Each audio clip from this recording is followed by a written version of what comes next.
Now we'd like to introduce you to the latest technology in laser vision correction. It's three-dimensional technology.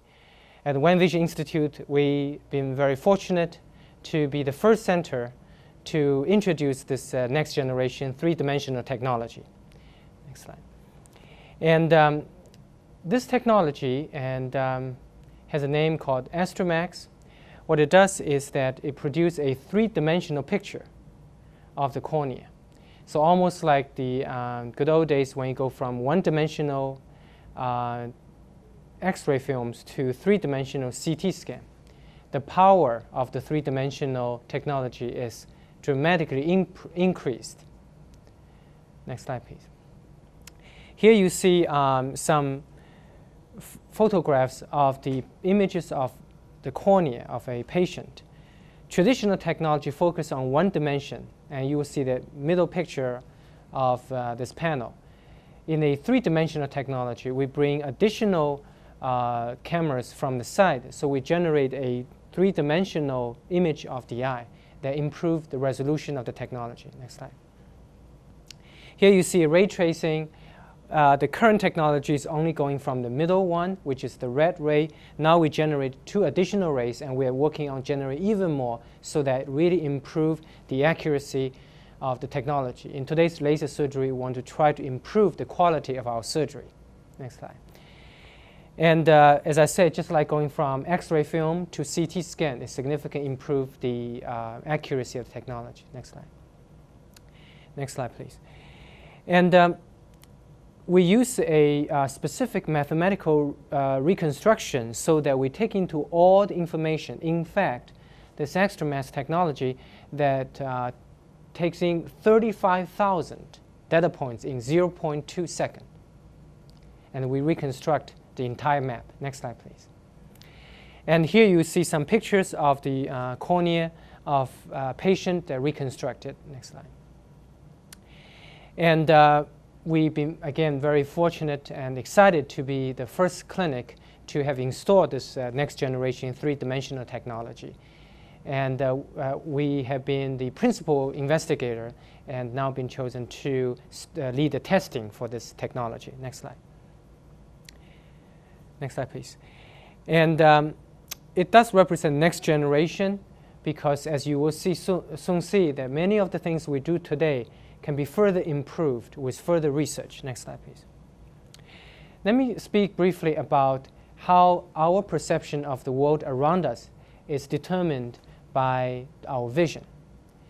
Because everything we see in our daily life is defined by how clear we see it. We often have patients come to tell us that they never know the trees across the street have leaves. So our visual perception is defined by what we see. And today's technology, for the first time, perhaps can really sharpen the vision, the world around you.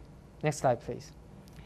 Here you see a picture of the eyeball, and you see the cornea, the pupil, the lens, and the retina at the back. The eyeball is almost like a camera. The cornea is the lens of the camera. You have the lens inside and the retina, which is the film of the camera. It is very important to always understand that laser vision correction does not treat any structure inside of the eye. It only treats the surface. The reason that we can see well with glasses or contact lenses is because the shape of the eye is not the right shape.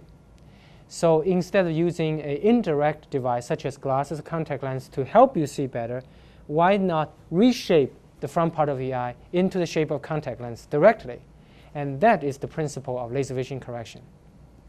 Always need to remember, laser vision correction does not treat glaucoma, which is a condition of high pressure in the eye, and does not treat cataract, which is the opacity of the lens of the eye, and does not treat macular degeneration, which is the problem with the film of the eye, the retina. Next slide, please. Here you see a picture of three eyeballs. On the left, you see what we call a normal eyeball, emmetropia, where the light comes in, focus exactly squarely on the retina. In the middle panel, you see an eye in which light ray focus falling short of reaching the retina. That's a nearsighted eye, or myopia. In the far right, you see an eye in which the light ray travels behind the back of the eye. That's a far-sighted eye. Next slide, please. one may ask the question, why it takes so many years to come up with the technology so that we can reshape the eye into the shape of contact lenses? The reason is that the technology is very accurate. And to give you a sense of the accuracy, if you take one strand of your hair and imagine that you can split into 100 strands, and that little tiny strand is the accuracy of the laser. And that's why it takes all these years for scientists to develop the technology and also speak to another fundamental fact about this laser vision correction. That is, we have two halves of the story. The first half is medical. The doctor needs to understand the structure, the anatomy of the eyeball. Second, the doctor also needs to understand the function and perfection and imperfection of the laser system, high-tech laser. You're only as good as the weakest part of your link.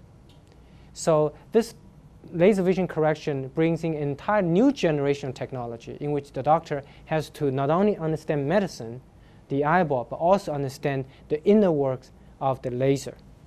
Next slide, please. This is probably the most important slide in today's talk. There are three cornerstones in laser vision correction.